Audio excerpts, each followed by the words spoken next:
할렐루야. 우리 한번 인사하겠습니다. 잘 오셨습니다. 은혜 많이 받읍시다. 네, 오늘 설교 제목은 성령 충만이란 무엇인가? 성령 충만이 과연 뭘까요? 여러분 나름대로 다 생각을 하고 있겠지만 성경이 말하는 성령 충만은 과연 무엇인가? 라고 하는 겁니다. 우리나라 초기 기독교가 들어왔을 때 선교사님들이 다 신학교를 다 세우고 있습니다. 그럴 때 한 신학생이 그 학교에서 시험을 치는데 다른 과목을 시험 치는 것이 아니라 성령론에 대해서 시험을 치게 되었습니다. 이 신학생이 가만히 생각해 보니까 다른 과목들은 열심히 준비하면 되겠지만 이 성령론에 대해서 시험을 치는데 이거는 공부하기보다는 한 주간 동안 열심히 좀 기도해야면은 성령께서 답을 가르쳐 주지 않겠는가라고 싶어서 한 주간 동안 열심히 기도했다고 합니다. 이제 시험 시간이 되었어요. 시험지를 받았는데 시험지를 받아보니까 깜깜했어요. 까만 건 글씨고 흰 거는 종이라. 아무도 도대체 아는 게 없어 쓸 게 없었어요. 이 사람은 다른 친구들은 다 열심히 답안지를 작성하는데 이 신학생은 열심히 기도해서 하나님 답을 가르쳐 주십시오. 성령님 답을 깨닫게 해 주십시오. 열심히 기도하는데 시간이 다 돼가네. 그래서 시간은 점점 다 돼가는데 하나님 응답을 안 하시는 것 같아요. 갑자기 영감이 스쳐갔어요. 영감님이 아니고 인스피레이션이죠. 성령의 감동이 싹 오는데 이렇게 답이 온 거예요. 성령님은 다 아십니다. 그래서 이 신학생이 성령님은 다 아십니다. 이렇게 그냥 답을 써놓았어요. 근데 그 선교사 교수님이 그 시험지를 받아 채점을 하는데 보니까, 이 사람이 말이죠. 성령님이 다 아십니다. 라고 썼단 말이죠. 그래서 이걸 어떻게 생각하니까 맞는 것 같기도 하고, 어떻게 생각하니까 다 틀린 것 같기도 해서. 이 선교사 교수님도 기도를 했대요. 하나님, 내가 이거 어떻게 채점을 해야 되겠습니까? 라고 기도하는 중에 마침 하나님의 영감이 스치고 지나갔어요. 뭐 어떤 영감을 받았느냐? 성령님은 다 아시니까 성령님은 100점. 답을 안 쓴 신학생은 0점. 그렇게 감동을 주시더래요. 믿든지 말든지 그런 일 역사가 있었어요. 똑같은 성령이신데 성령은 다르게 답변하네. 여러분 한국교 여러 가지 신앙의 문제가 많지만 그 가운데 가장 위험한 게 뭐냐면 성령론에 대한 잘못된 이해입니다. 성령 받은 사람, 소위 성령 받았다는 사람, 불 받았다는 사람들이 마치 자칭 예언자나 점술가와 흡사한 일들을 해요. 그래서 마치 기독교의 탈을 쓰고 점쟁이들처럼 그런 일들을 해요. 그래서 기도 받아갖고 자녀가 어느 대학에 원서를 내야 되는지, 또 사업은 어떤 사업을 해야 되는지, 심지어 말이죠. 결혼하려면 누구와 결혼을 하라든지, 아니면 이사 가는 것도 그분께 가서 기도 받아야 마치 이사를 가는 이런 잘못된 일들이 참 많습니다. 우리가 성령 하나님을 이런 식으로 이해하면 굉장히 위험합니다. 여러분, 하나님은 우리에게 미래의 일을 알려주지 않고 계십니다. 그게 하나님의 복이에요. 우리가 만약에 미래의 일 모든 걸 안다고 한다면 우리가 얼마나 여러분 위험하겠어요. 하나님께서 왜 미래의 일을 우리에게 내일 일을 침묵하고 계시느냐? 내일 일은 날 몰라요. 하루하루 살아요. 그래서 늘 찬양의 가사처럼 하루하루를 주님과 의지하고 동행하고 성령의 지혜를 구하라고 하는 것이 주의 음성이에요. 내일 일을 다 알면 믿음으로 살 필요가 없어요, 여러분. 내일 일을 모르기 때문에 우리가 신앙으로 믿음으로 하나님을 신뢰하고 의존하고 믿음의 길로 행하는 줄로 믿을 수 있기를 주님의 이름으로 축원합니다.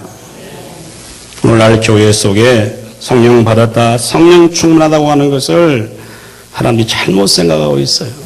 성령 충만을 어떤 신비한 힘이나 마술적인 능력을 행하는 것으로 이해하려고 합니다.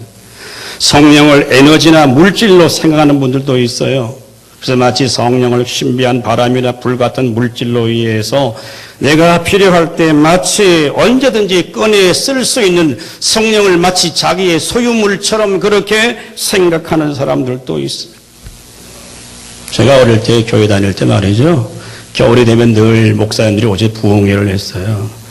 근데 주로 그 주 메뉴가 뭐냐 하면 성령 받아라는 얘기죠. 그래서 성령을 받아야 됩니다. 오늘 밤에 성령이 내려오시니까 뭘 준비하라고 그렇게 하시는데, 그래서 마치 저는 성령을 마치 부흥사 목사님이 나눠준 줄 알았어요. 그래서 하늘에서 내려온다 그래갖고 제가 어린 마음에 하늘에서 뭐 내려온 줄 모르겠어요. 여러분, 성령은 큰 게 아니에요.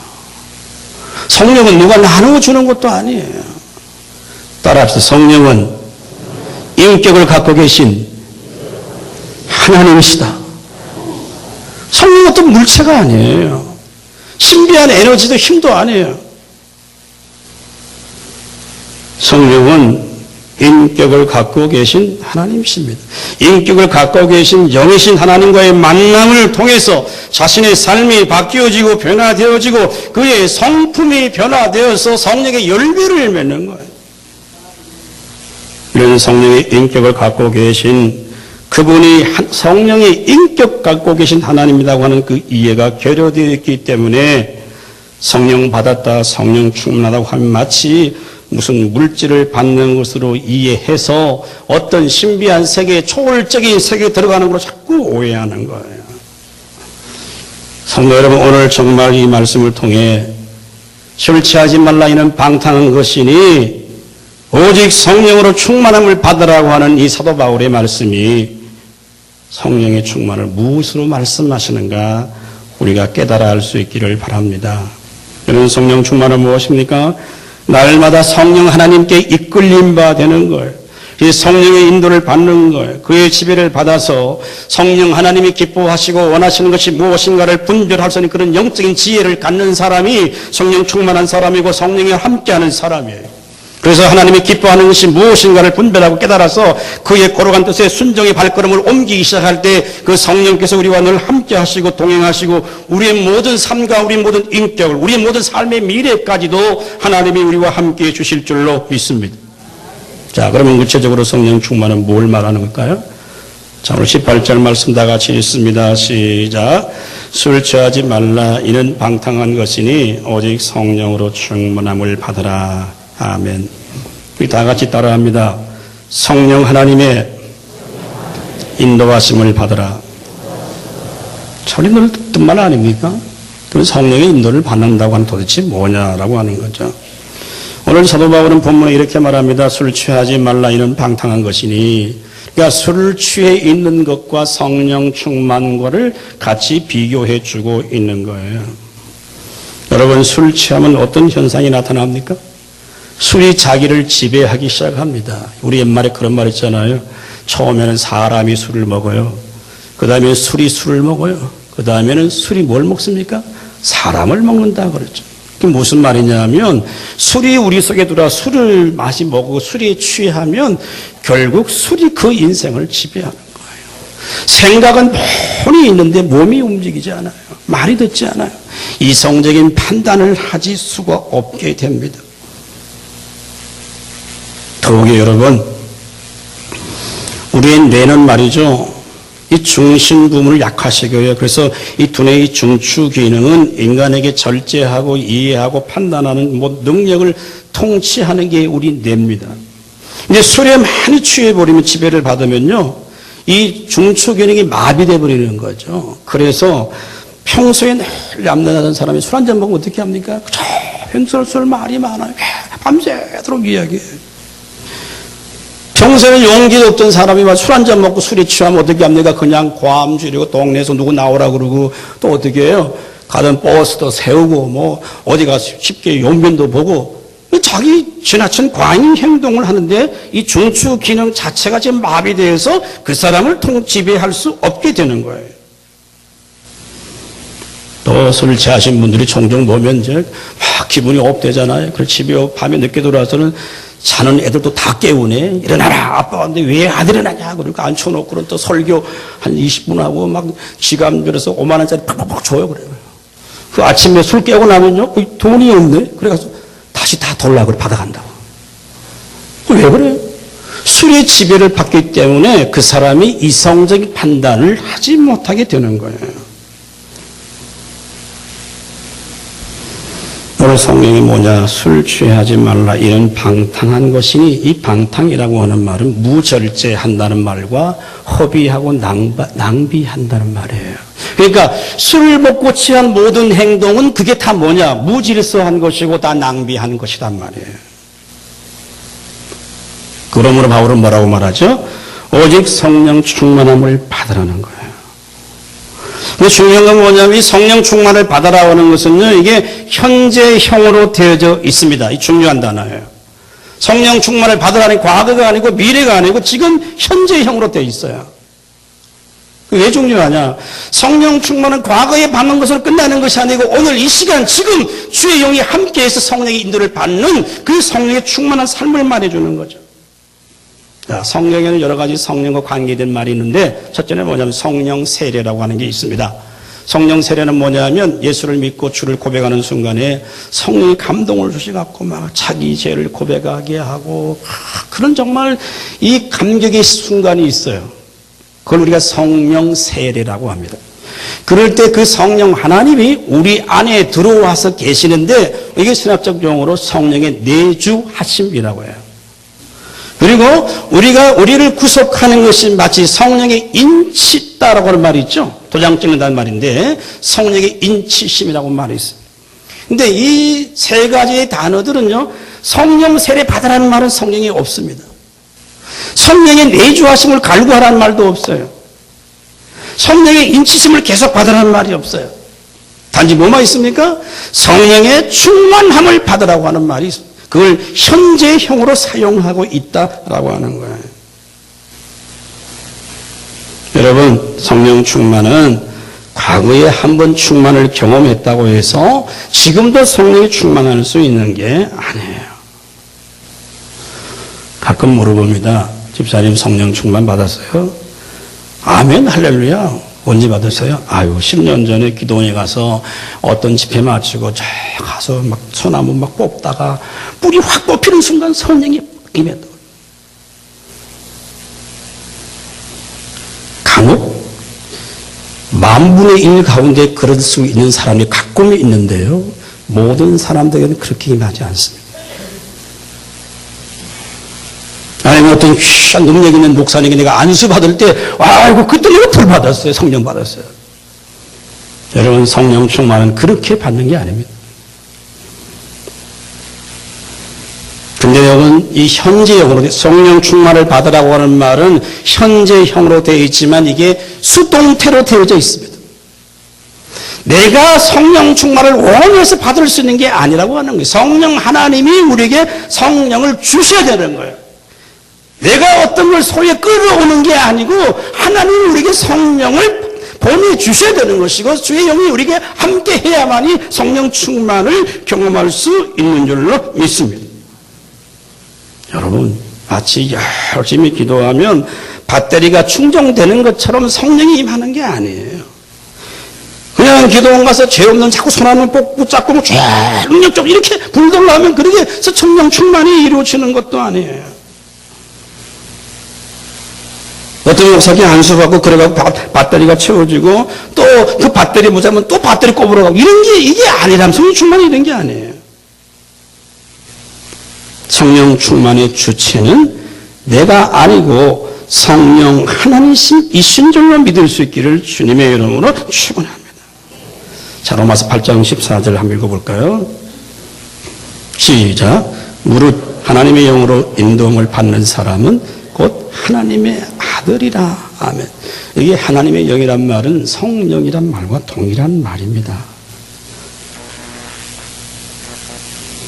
성령 하나님은요, 우리를 날마다 다스리고 우리를 지배하고 통치하기를 원합니다. 근데 그 성령 하나님이 우리를 여러분 마치 로봇같이 그렇게 막 움직이는 분이 아니에요. 꼭두같이 만들어 놓고 하나님 막 조정하시면 이래 가라면 이래 가죠. 이런 왜 우리도 인격을 갖고 계신 사람이잖아요. 성령 하나님도 인격을 갖고 계신 하나님이에요. 그래서 그 성령 하나님과 성령께서 우리에게 감동을 주시고 깨닫게 하시고 그 깨달은 말씀대로 우리가 육의 소욕을 물리치고 성령을 따라 살아갈 수 있도록 이끌어 주시는 것이 뭐냐면 성령 충만의 삶이에요. 자, 요한복음 14장 26절 다 같이 있습니다. 시작. 보혜사 곧 하나님께서 내 이름으로 보내실 성령 그가 너에게 모든 것을 가르치고 내가 너에게 말한 모든 것을 생각나게 하리라. 아멘. 자, 여러분 우리가 주님 앞에 나와 성령이 뭘 하시느냐? 보내실 그 성령께서 너에게 모든 것을 어떻게 한다고요? 가르쳐 주시는 거예요. 어떻게 가르치는 거예요? 우리가 성경을 읽고 공부하거나 하나님 말씀을 들을 때 성령이 우리 감동을 주셔서 그 말씀을 깨달아지게 하시고 믿어지게 하는 거예요. 그래서 과거에 들었던 말씀이 다시 생각나서 우리가 범죄 자리에 죄악된 자리에 갈지라도 그 말씀이 기억나서 그 죄에 빠지지 않도록 성령이 우리 마음을 붙들어 주시는 것이 성령이 우리를 인도하시는 거예요. 다른 게 아니에요. 자, 그러면 왜 우리가 성령 충만을 받아야 되느냐? 자, 갈라디아서 5장 18절 이하로 쭉 한번 읽어봅니다. 왜 우리가 성령의 인도를 받아야 될 이유가 뭐냐는 거죠. 다 같이 읽습니다. 시작. 너희가 만일 성령이 인도하시는 바 되면 율법 아래 있지 아니하리라. 육체의 일은 분명하니 곧 음행과 더러운 것과 호색과 우상 숭배와 주술과 원수 맺는 것과 분쟁과 시기와 분냄과 당 짓는 것과 분절함과 이단과 투기와 술 취함과 방탕함과 또 그와 같은 것들이라. 전에 너희에게 징계한 것 같이 징계하노니 이런 일을 하는 자들은 하나님의 나라를 유업으로 받지 못할 것이요 오직 성령의 열매는 사랑과 희락과 화평과 오래 참음과 자비와 양성과 충성과 온유와 절제니 이 같은 것을 금지할 법이 없느니라. 자, 왜 성령 충만해야 되는가를 우리에게 자세하게 설명해 주고 있어요. 19절에 보면 육체의 일이라고 하는 것은 뭐냐 하면 이게 음행과 더러운 것, 호색이라는 거죠. 이게 말하면 성적인 타락이에요. 오늘 우리 시대 보세요, 여러분. 엄청난 엄난한 시대를 우리가 삽니다. 간통제도 이제 무너져 버리고 폐지돼 버렸어요. 남의 남자 여자 만나서 무슨 짓을 하더라도 그게 형사적인 문제가 안 되는 시대에 우리가 요즘 살고 있어요. 그럼 왜 성적 타락이 나타납니까? 자꾸 죄성은요, 정상적인 관계보다는 비정상적인 욕구에 대한 갈망이 훨씬 더 많아요. 그것도 설이 있다고 생각하는 거죠. 설일이 있다는 사람 보는 거예요. 20절은 종교적인 죄입니다. 우상 숭배, 술수, 원수 맺는 것, 분쟁, 시기 다 뭐예요? 우상 숭배의 가장 바닥 속에 있는 게 뭐냐 하면 인간의 탐욕이에요. 사람이 더 많은 걸 소욕하려고 하다가 결국 어디 가느냐? 하나님께 가는 게 아니라 전부 우상을 향하여 달려가는 거예요. 탐심이 곧 우상 숭배 아닙니까, 여러분? 그래서 삶의 중심이 하나님께 있지 아니하고 자신에게 있다는 것이 곧 그게 우상 숭배의 삶이에요. 내 인생의 주인이 하나님이 아니라 나라고 생각하면 그게 우상 숭배의 삶이란 말이에요. 글로 가는 거예요. 그리고 또 한 가지 뭡니까? 시기, 분쟁, 분림, 분리를 통해서 다른 사람과의 화평의 관계를 깨트리는 거예요. 투기, 술 취한 방탕, 전부 뭡니까? 개인적인 방탕이에요. 성령의 인도를 받는 삶은 이게 말이죠. 수동태로 되어 있어요. 오늘 여기 나오는 성령의 인도하신 바 되면 수동태로 되어 있어요. 이 참 왜 그렇게 중요하냐? 인도는 누가 해주십니까? 성령 하나님이 우리를 지금 이 시간도 우리에게 성령이 말씀하시고 인도해 주세요. 그러나 성령을 따라가고 성령과 함께하는 삶은 성령이 사는 게 아니고 내가 사는 거예요. 내가 그 말씀에 순종을 해야만이 성령이 나를 지배하시고 인도하는 거예요. 그냥 누가 대신해 주는 게 아닙니다, 여러분. 자, 문제는 뭡니까? 성령 충만한 삶을 살지 못할 때 성령 하나님은 우리 안에서 근심하시고 탄식하는 거예요. 계속 성령 하나님을 떠나서 죄악 가운데 빠지고 불순종의 자리에 나갈 때 하나님의 가장 무서운 게 뭐냐면 성령이 우리에게 간섭하지 않는 거예요. 그래서 우리의 영을 어둡게 만들어 놓는 거예요.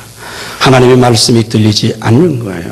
고려하고 신령한 것에 관심을 갖지 못하게 하는 거예요.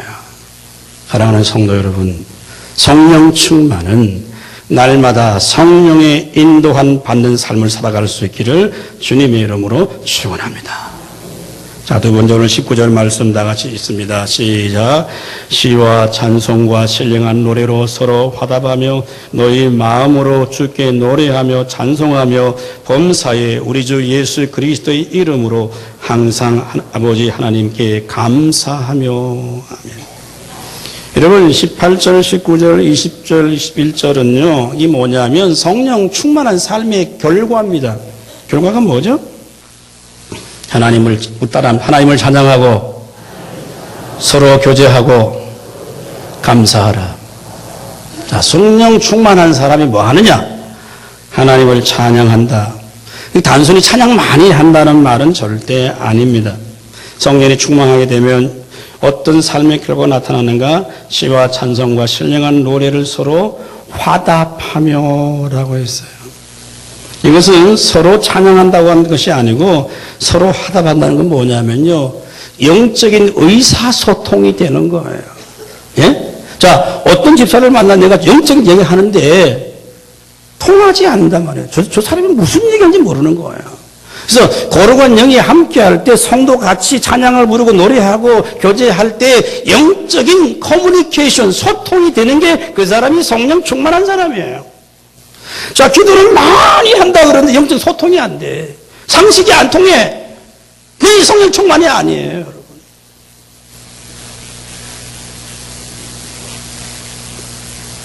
서로 믿음으로 세워지고 격려하고 위로하고 축복하는 거예요.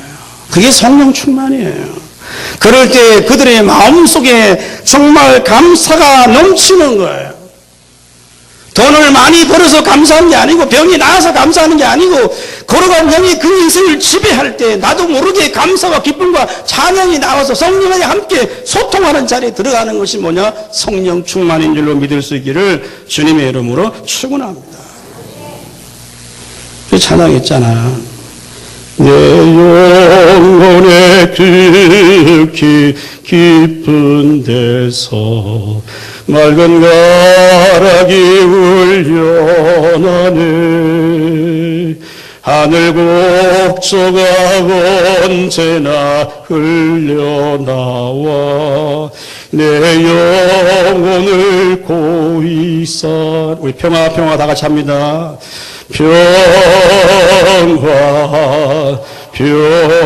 평화로다 하늘 위에서 내려오네. 그 사랑의 물결이 영원토록 내 영혼을 덮으소서. 할렐루야. 그냥 공적 예배 시간 찬양을 한다는 의미가 아닙니다, 여러분. 우리가 일상적인 삶을 살 때도 나도 모르는 사이에 찬송 한 구절이 내 입에서 나오게 된다고 한다면 그 사람은 하나님의 영으로 인도받고 성령 충만한 사람이에요. 내 입술에 거짓과 불편함이 있는 것이 아니라 정말 주의 영이 나 가운데 함께해서 나도 모르는 사이에 하나님의 은혜를 말할 수 있고 찬양할 수 있고 고백할 수 있다고 한다면 그것이 바로 성령 충만한 삶이에요. 여러분 사도행전 2장에 오순절 성령이 임했을 때 그 성령 충만을 받았던 사람들의 삶의 결과를 사도행전 2장 44절 47절까지 우리에게 소개합니다. 다 같이 읽습니다. 시작. 믿는 사람이 다 함께 있어 모든 물건을 서로 통용하고 또 재산과 소유를 팔아 각 사람의 필요에 따라 나누어 주며 날마다 마음을 같이하여 성전에 모이기를 힘쓰고 집에서 떡을 떼며 기쁨과 순전한 마음으로 음식을 먹고 하나님을 찬미하며 또 온 백성의 칭송을 받으니 주께서 구원받는 사람을 날마다 더하게 하시니라. 아멘. 무슨 일이 이게 뭔 하는 일이에요? 성령 충만하니까 같이 마음도 함께하고 성전에 모여서 찬송하고 기도하고 예배하고, 예? 그래서 많은 사람들이 야, 저 성령 충만한 사람 뭔가 다르네. 그래서 그 사람들을 보고 많은 사람이 주님의 교회에 모이기 시작하는 게 그게 성령 충만이란 말이죠. 그래서 모든 장벽이 무너집니다. 신분과 장벽도 무너지고 언어의 장벽이 무너지고 인종의 장벽이 무너져서 다 성령 안에서 하나 되는 거예요. 그게 성령 충만한 삶이죠. 그래서 날마다 예수의 이름으로 감사가 넘치는 거죠. 비록 환경은 힘들어도 고난은 있어도 삶의 문제는 여전히 우리 가운데 있지만 성령 충만한 사람은 그 삶을 이길 수 있게 하는 거예요. 여러분, 성령 충만은 우리의 환경을 바꾸는 게 아닙니다. 성령 충만은 바로 그 사람을 바꾸어서 내게 주어지는 현실을 믿음으로 수용하게 하고 받아들여서 그걸 이기기 위해서 능력과 지혜를 성령님이 주시는 거예요. 그래야 그 사람이 성령 충만한 거예요. 날마다 기도한다 그러면 혼자 맨날 세상 염려를 혼자 지고 있으면 그건 성령이 아니에요. 그래서 여러분, 성령의 열매가 맺혀지잖아요. 여러분, 이 9가지 열매를 가만히 한번 추적해 보면 이 전부 뭐냐? 성품과 관계되어 있는 거예요. 사랑과 희락과 화평과 온유, 이 전부 뭐냐? 우리 성품의 변화예요. 사람이 바뀌는 거예요. 예수 믿고는 주의 영이 함께 다른 게 바뀌는 게 아니고 사람이 바뀌는 거예요. 사람의 성품이 바뀌는 거예요. 물론 본성은 안 바뀝니다. 그러나 그리스도의 영이 함께하면 그 사람이 바뀌어요. 3가지예요. 첫째 뭐냐? 하나님을 향하여 바뀌는 거예요. 사랑과 희락과 화평은 하나님과의 관계가 회복되면 주님의 사랑의 은혜를 깨닫고 마음속에 기쁨이 넘치고 하나님과 화평 관계를 이루어가는 거예요. 오래 참음, 자비, 양선은요, 이게 사람과의 관계예요. 다른 사람이 나를 아프게 하더라도 그걸 참고 기다려주고 인내해주는 거예요. 여러분, 양선이라고 하는 것은 뭐냐? 선한 일이에요. 할 수만 있으면 다른 사람의 선을 베풀어주는 게 그게 양선이에요. 그리고 여러분, 충성, 온유, 절제는 개인 겁니다. 하나님 앞에서 충성하게 되죠. 부드러운 마음을 갖게 되죠. 그래서 때로는 충만하지만 그걸 절제할 줄 아는 거예요. 그게 개인의 문제예요. 오늘 대부분의 많은 사람들이 성령 하나님을 인격적으로 다가오시는 성령 하나님에 대해서 무지해요. 자꾸 성령 충만을 외적인 변화로 끌고 가려고 해요. 막 모세같이 엘리야같이 불을 내리고 막 이런 걸 자꾸 생각해요. 여러분, 신약 성경을 읽어보십시오. 사도 바울이 13권의 성령을 썼는데 성령 충만에 대해서 이야기하면서 외적인 변화를 이야기한 것은 한 곳도 없습니다. 전부 내적인 변화예요. 성령이 충만함으로 우리 내면이 바뀌고 삶의 본성이 바뀌어서 그리스도의 사람으로, 하나님의 사람으로 변화되는 것이 그게 성령 충만이에요. 성령을 이용해서 뭔가를 받아내려고 하고 성령을 이용해서 뭔가를 취하려고 하고 성령을 통해서 뭔가 힘을 과시하려고 하면 이 잘못된 성령, 거짓된 영이에요. 자, 그러면 우리 속에 왜 이렇게 성령의 열매가 없을까? 제가 이 설교를 준비하다 고민스러운 부분을 생각해 보았어요. 많은 사람들이 예수 믿는다고 하고 성령 구하고 기도한다고 하는데 왜 성령 충만의 열매가 없을까? 물론 이게 성화의 문제이기도 하지만요, 저는 이렇게 생각합니다. 제가 이런 예화를 여러분에게 드리고 싶어요. 어떤 사람이 운전을 해요. 운전 열심히 달아가는데 앞에 과속 단속 카메라가 있었어요. 그래서 브레이크를 팍 잡았어요. 그런데 잠깐 이 차이용음 소리가 들렸어요. 아니, 내가 속도를 낮췄는데 왜 이러나 싶어서 다시 유턴해가 돌아왔어요. 이제는 40km로 갔어요. 딱 가는데 또 지나가는데 아니야 다를까 또 촬영음 소리가 착각 났어요. 아니, 나 속도를 좀 40km 났는데 3세판이다. 다시 유턴해가 돌아와서 이제 그 앞에 간 저희 천천히 지나가는데도 또 촬영음이 착각 났어요. 3일이 지났습니다. 교통범칙금 통지서가 3장이 날아왔어요.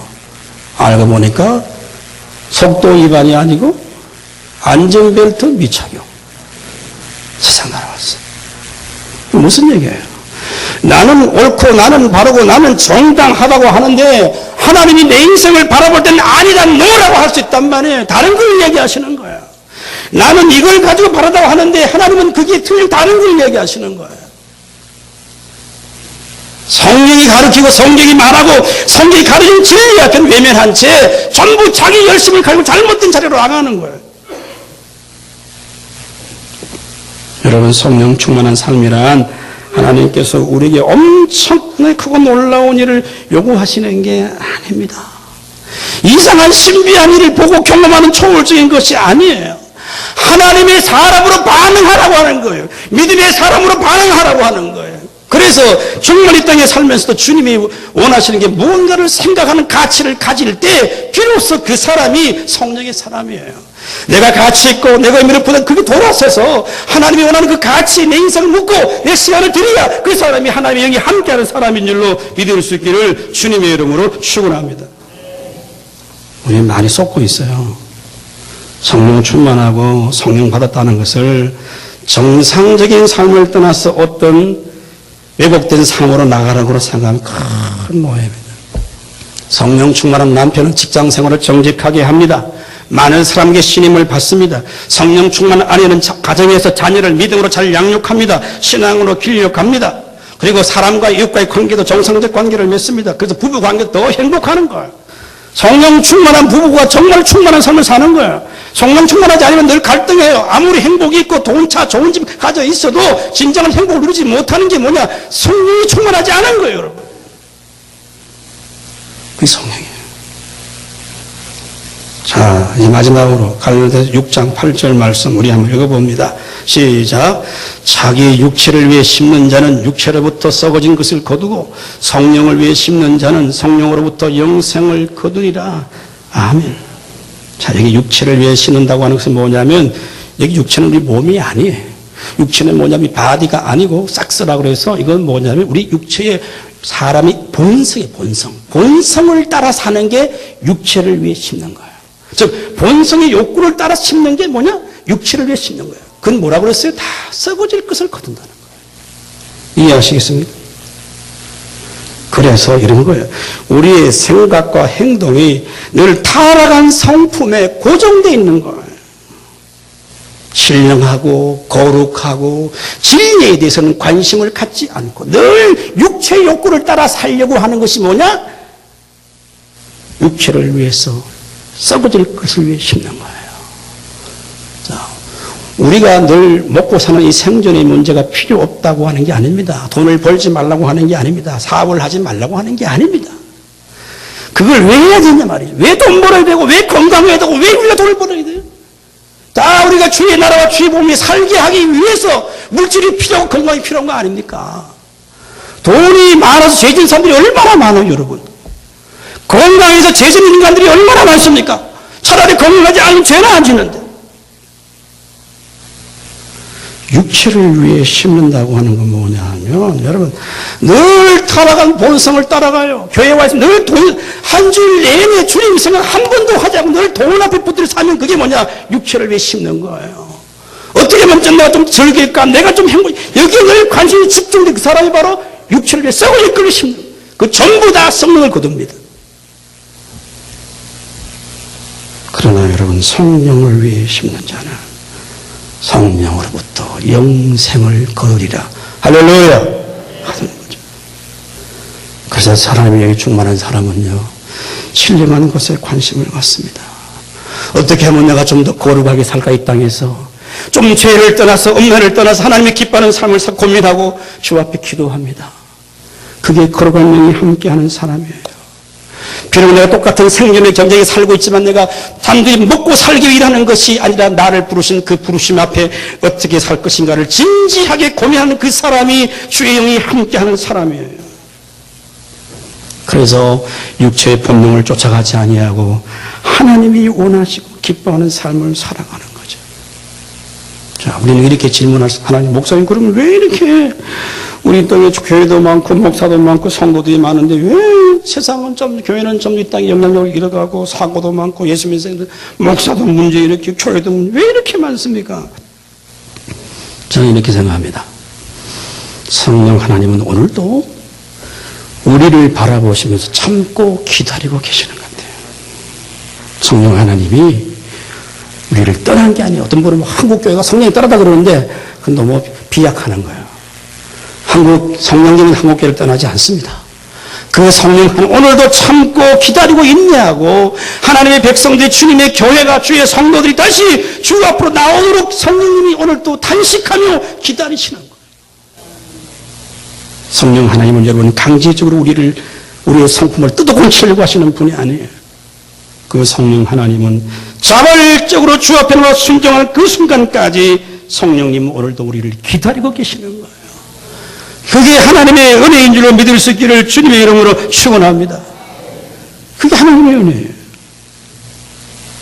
결론적으로 자, 성령 충만 이꼴 곧 뭐냐?